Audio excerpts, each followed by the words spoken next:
first thing I want to do is share this fun video that I made of this book I'm about to put out in just about a week. It's awesome. I love it. You're going to like it. It's called Warfare Qualified. Check it out.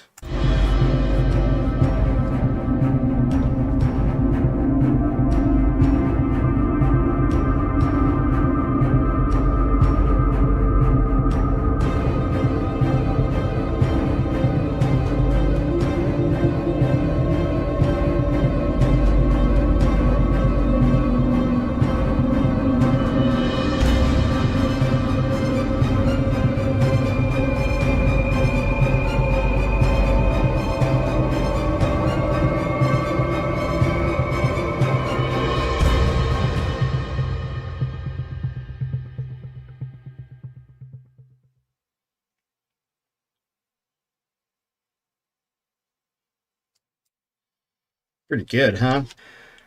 The other thing I like to do here on the channel is talk about things writing, things philosophizing, and other things. And lately I've been commenting on some other writing videos and stuff that are out there in the YouTube Rumble land. And one guy I've enjoyed his videos quite a bit, and I've commented on them over time, is this guy named Duncan.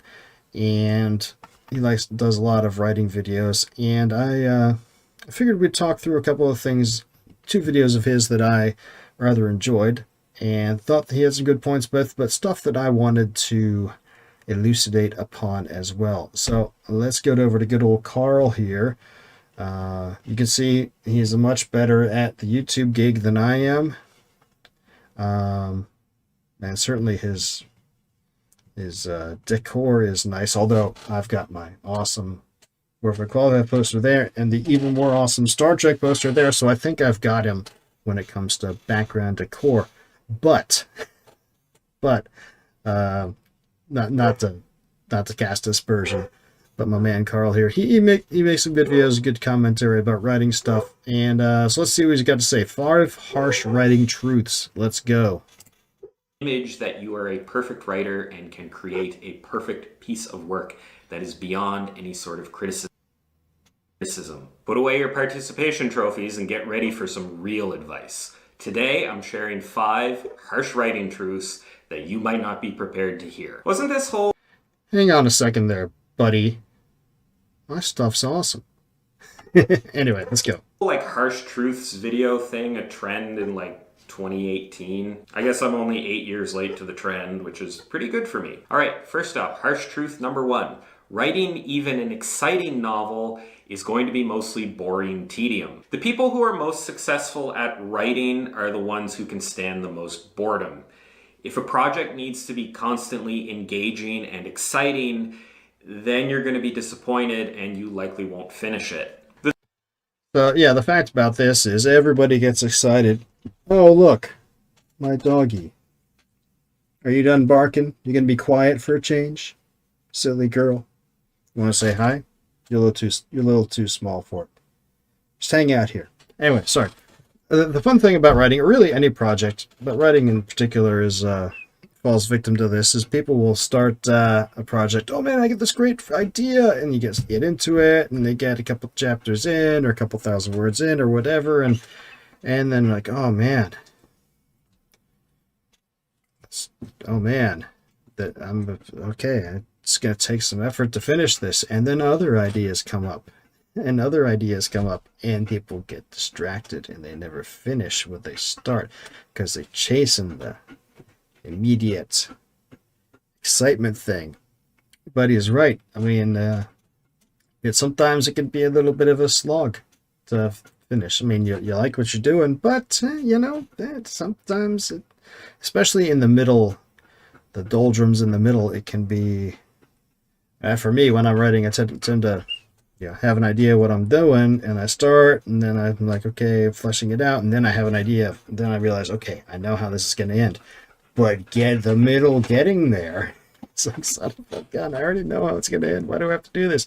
But of course you have to, otherwise it doesn't get finished, right? So, I think that's what he's talking about here. Let's get back to him, because we're here to talk about him, not me. Well, I'm here to comment on him. You know what I mean.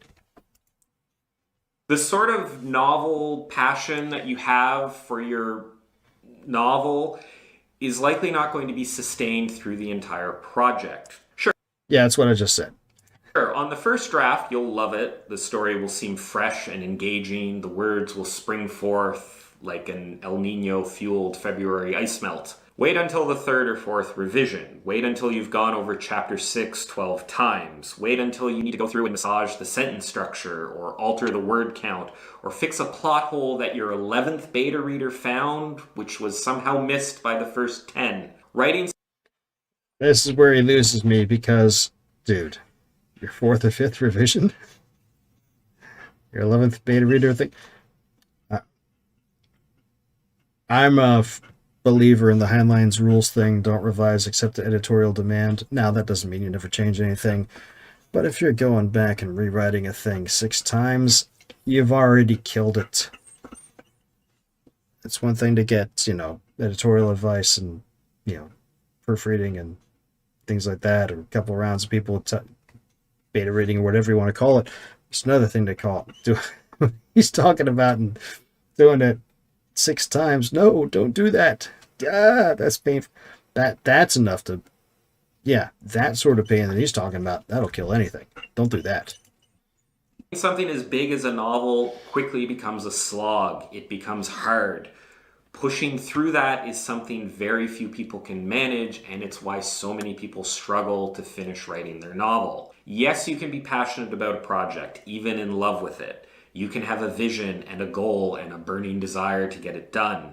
Yes, you should feel all the same emotions that you're hoping the reader will feel: sadness, happiness, joy, excitement. But you are not going to fanatically run towards your project every single day. There are going to be days when you feel like doing anything else, where just the mere thought of writing will push the bile to the very back of your throat.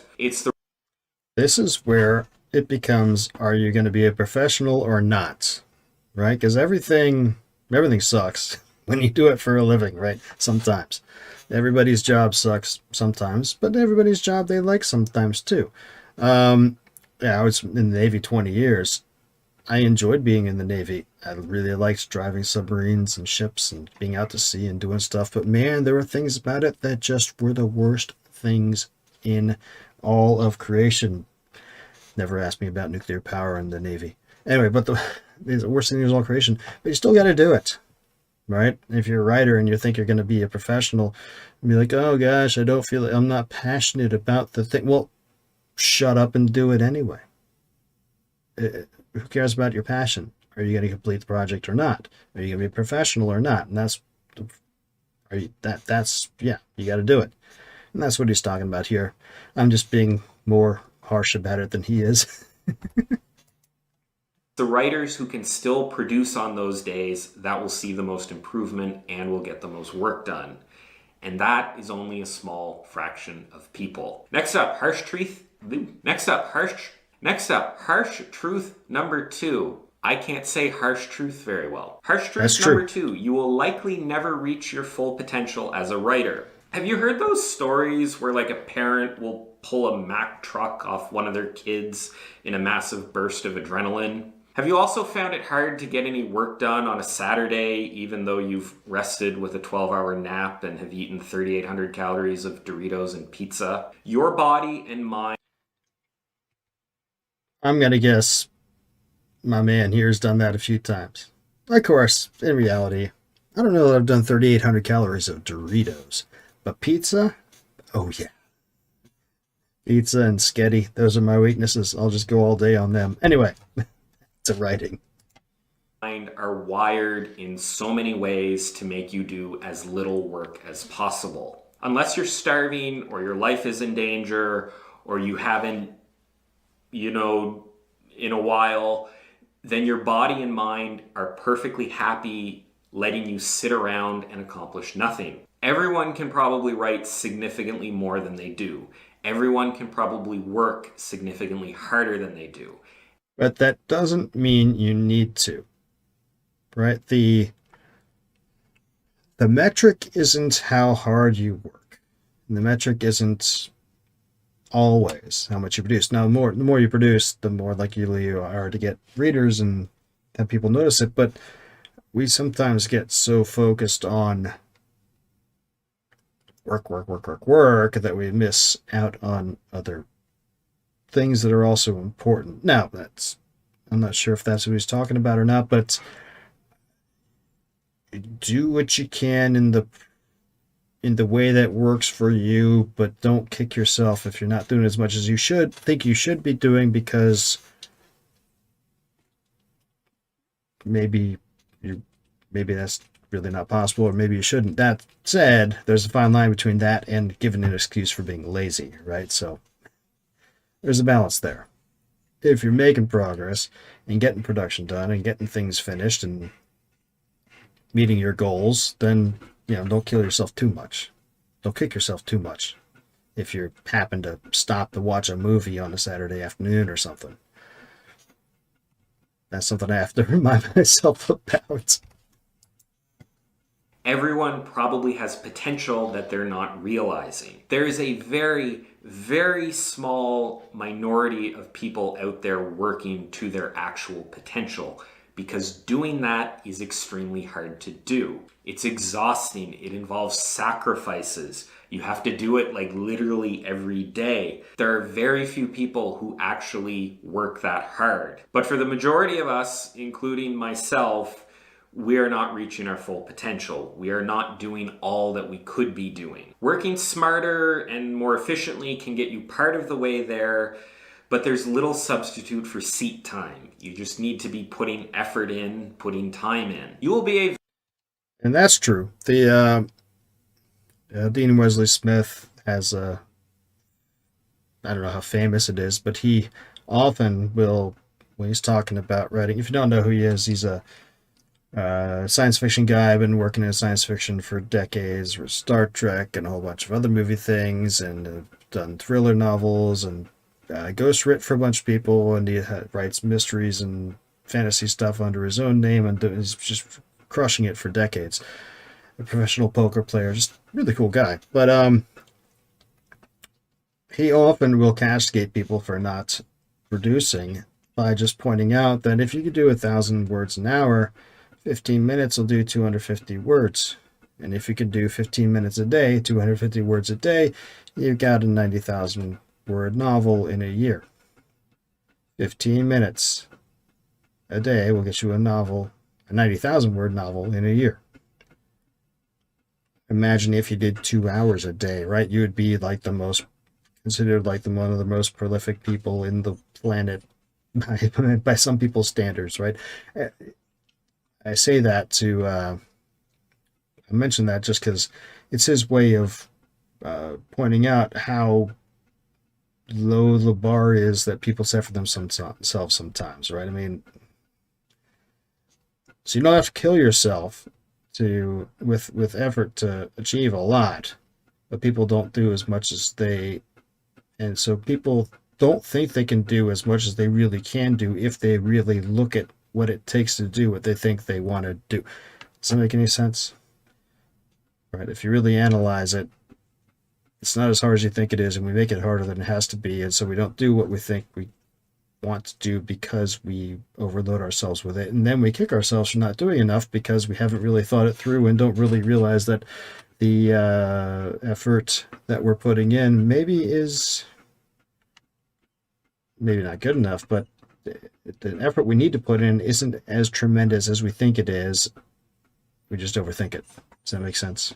Yeah, anyway, back to Carl.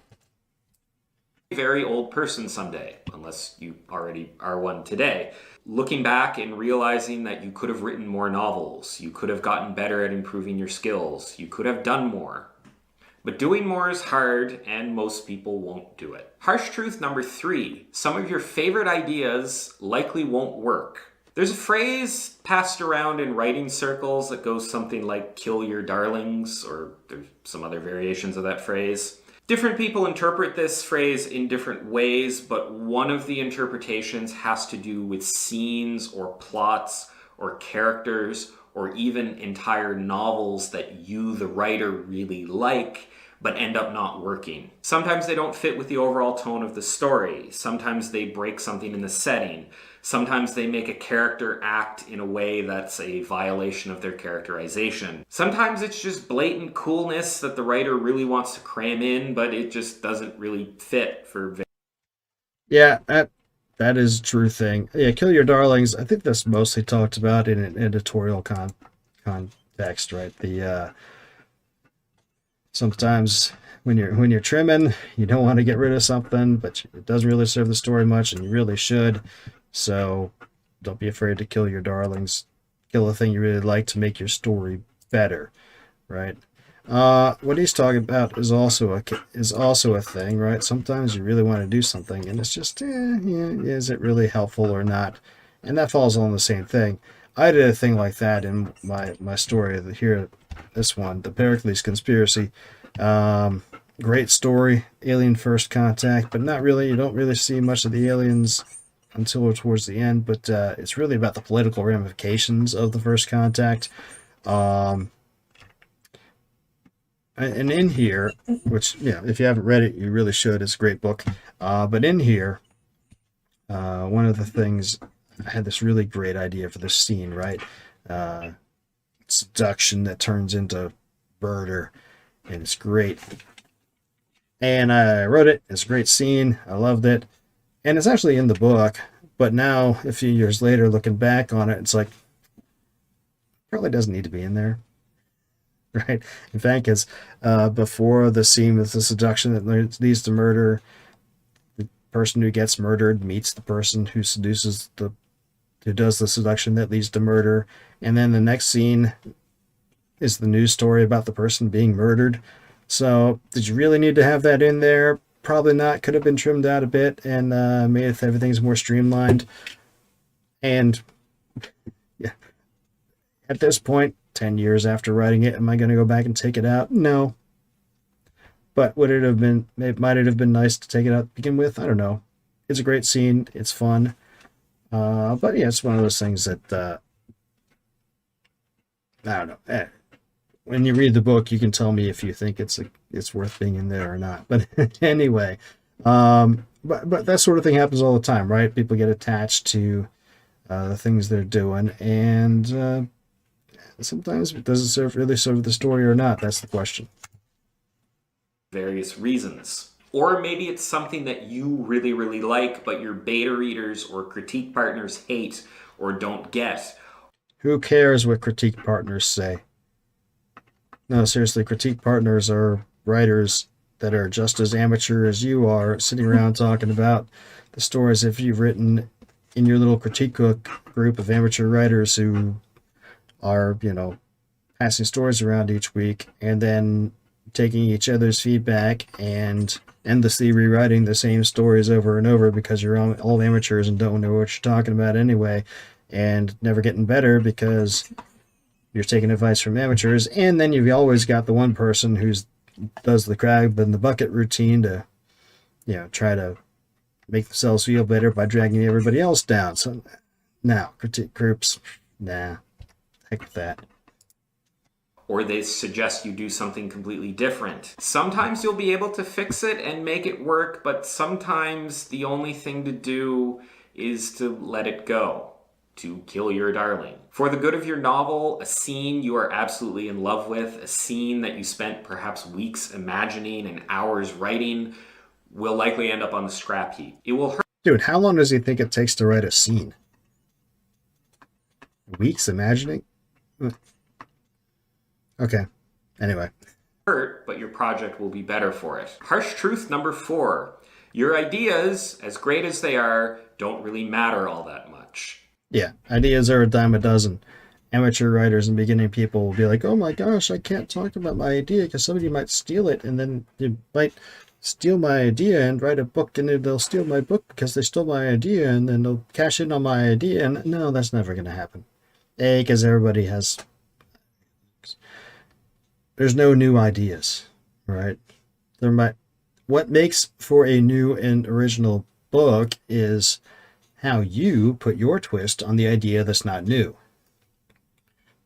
I've said it before here, if you, the nebulous, nameless you out there were to come to me with an idea for a book or even an outline for a book, and we both took it and wrote books and came back 6 months later and compared books, your book would be completely different from mine. Because you produced your book, I produced my book, they come from us. It's an expression of ourselves to an extent, right? The author, this is how come you can read a page and realize that, well, that was Murakami, and boy, that was definitely Larry Correa. I mean, because everybody has their own voice, their own experience, their own way of expressing things, their own ideas flow, right? So ideas, it doesn't matter. But there's enough people who don't understand this, who can cause problems. There are people who sue Hollywood or sue comic books or sue whatever, saying you took my idea and made a movie of it, and it's a BS suit, but it still costs a lot of money to deal with it, even though it's BS, even just to get it thrown out, because it is BS. And so a lot of times, a lot of these big places, I'm told, don't even take pitches anymore because they don't want to deal with that kind of jackassery. So yeah, your idea doesn't matter. It's what you make of it. And the only person who can make of it what you make of it is you. Execution matters way more than your ideas. Yes. There's this obsession among some people around ideas. Usually it's with very beginner writers or people who aren't writers. Yeah, that's what I just said. These are the people who tend to get fixated on ideas. These folks like to talk about ideas and the quality of different ideas and ask people if they think their idea is worth turning into a novel. They'll worry whether they have a good enough idea, and they'll ask famous authors where these authors get their ideas. Ideas are important, but execution matters a lot more. Execution is also a lot harder. The whole where do you get your ideas thing, you know what happens a lot of times is where do you get your idea from? Sometimes you just sit down and just start writing and the idea comes as you go. Right? What was it? Who was it? Was it Marlowe? Damn it. One of those old noir guys, he always said, if you get stuck on your novel, don't know what you're doing, just have a guy walk through the door with a gun. Go. And, you think it, sometimes it just flows out. Anyway, sorry, go ahead. Excellent execution of a mediocre idea will almost always outperform a mediocre execution of an excellent idea. True. Imagining a story is relatively easy. Writing it down in a way that captures your vision is the hard part. This goes beyond just the writing world, whether it's in business or research or work or other art forms. It's the people who can execute on ideas well who do well, even if the ideas aren't that original or novel. Building good skills around execution will always get you farther. It's way harder, but it will be worth it. And lastly, harsh truth number 5. You will never finish your novel, only abandon. Because as they say, great art is never finished, only abandoned. I disagree. But let's see what he's got to say. I wonder if whoever came up with that quote was going to add more to it. At some point, you will need to walk away from your project. For a work in progress to become a not work in progress requires only one step. Well, actually several steps, because you're walking away from it, which implies more than one. And with this walking away comes the potential for regret, or worse. At some point, your work will be out in the world without you, either tucked away in a dusty drawer or on the shelves of a bookstore or an Amazon warehouse. And from your newfound distance, you'll be able to observe many things. Maybe you could have fixed chapter 6. Maybe not. You can always, maybe you can think of something you want to do, but if you're constantly producing more stuff, you don't really go back and think about the old stuff and how to fix it much, because you're working on the new stuff. But also, what's the point? It was what it was when you made it, and it's as good as you could have made it at the time. And what's the profit in going back and retweaking something that's already finished? No, you make more new stuff. Maybe Fred shouldn't have gotten the girl after all. Maybe there's a typo on line 38 of page 85 that is going to haunt your dreams. If you let them, these regrets... Dude, if you're worried about typos, you're in the wrong line of work. Because you can have something proofed and reproofed and proofed again and reproofed again, and then you can go read it to make an audiobook out of it, and then you can make it again, and then you can go back and reproof it again, and you know what's going to happen? You're always going to find more typos. It's just how it works. Whether it's done through 16 different editors in New York, or you with your buddy and your mom and your sister's former roommate doing your homemade publishing thing, sort of what I do. There's always going to be typos. Yeah, when you discover them, you fix them as best you can, but if you're sitting up about them, dude. Regrets will ruin your life. You will be thinking about what could have been, you will be imagining ways you could go back and fix it, all sorts of things.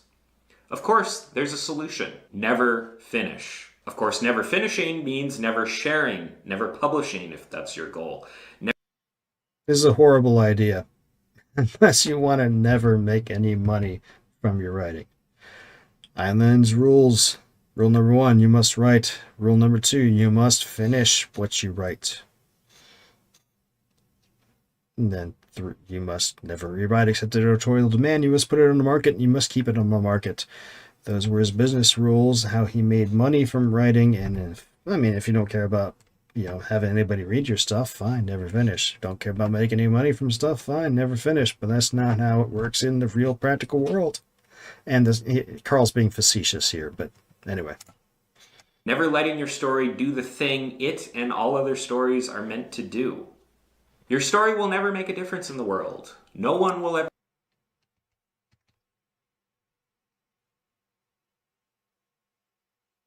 Fiction doesn't make a difference in the world. Fiction doesn't change the world. It's for enjoyment. I hate when people talk this way. Never experience it, but you. No one will ever enjoy it. It will never change anyone's life. It won't make you a single dollar. But you will have not let it go. You will still have the opportunity to make it perfect. You will still have the opportunity to fix all of its flaws. And by keeping it there, you will never have to come to grips with any of your own flaws, and you will be able to hold on to the image that you are a perfect writer and can create a perfect piece of work that is beyond any sort of criticism. This, of course, is a fantasy and a sign that you're failing to accept this harsh truth. You've gripped your novel so closely, but to fully realize your novel, you need to let go. Your novel needs to be finished. Just like this video is finished. So there you have it. I hope you enjoyed this video, even though it was kind of negative, which I usually don't do, but it's a nice change, and found the advice in it useful. If you want to see more stuff like this, you can check out all my other writing advice related videos and subscribe to my channel. Thanks for watching. And you should, because Carl's a good dude. I give him a little flack on this one, but he actually does have a lot of good stuff out there. And the reason I bring up some of his videos is when on my channel here is because I like what he has to say. He seems like a genuine dude. Also, he's got a how to finish your novel course, which maybe you want to check out or not. It's up to you.